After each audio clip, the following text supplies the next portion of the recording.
Article 370 में supreme court की 5 जजेस की कॉन्स्टिट्यूशनल बेंच ने अपना फैसला सुना दिया है।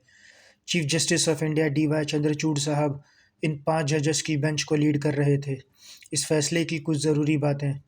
सुप्रीम कोर्ट ने माना कि आर्टिकल 370 एक टेम्पररी प्रोविज़न था। जम्मू और कश्मीर राज्य में इंटरनल सॉवरेंटी यानी कि आंतरिक संप्रभुता नहीं है, जो देश में अन्य राज्यों द्वारा प्राप्त शक्तियों और विशेषाधिकारों से अलग है। सुप्रीम कोर्ट ने कहा कि जम्मू और कश्मीर राज्य की बहाली जल्द से जल्द और जितनी जल्दी हो सके होगी। सुप्रीम कोर्ट ने चुनाव आयोग को 30 सितंबर 2024 तक जम्मू और कश्मीर की विधानसभा के लिए चुनाव कराने के लिए कदम उठाने का निर्देश दिया है। सुप्रीम कोर्ट ने लद्दाख को यूनियन टेरिटरी बनाने के सरकार के फैसले को सही ठहराया। सुप्रीम कोर्ट ने कहा कि राष्ट्रपति के पास यह घोषणा करने की अधिसूचना जारी करने की शक्ति है कि संविधान सभा की सिफारिश के बिना आर्टिकल 370 सब क्लॉज 3 लागू नहीं होता है।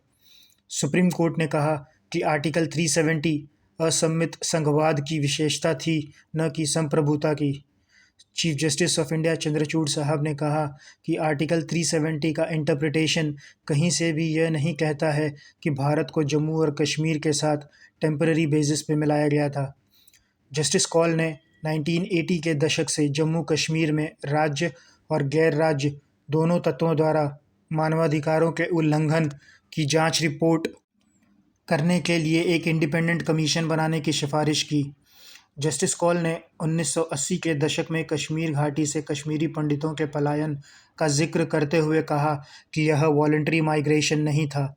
जस्टिस कौल ने कहा कि कश्मीरी पंडितों के पलायन ने कश्मीर के सांस्कृतिक लोकाचार को बदल दिया है और सीमा पार से बढ़ते कट्टरवाद के कारण 3 दशक बीत जाने के बावजूद इसमें बहुत कम बदलाव हुआ है।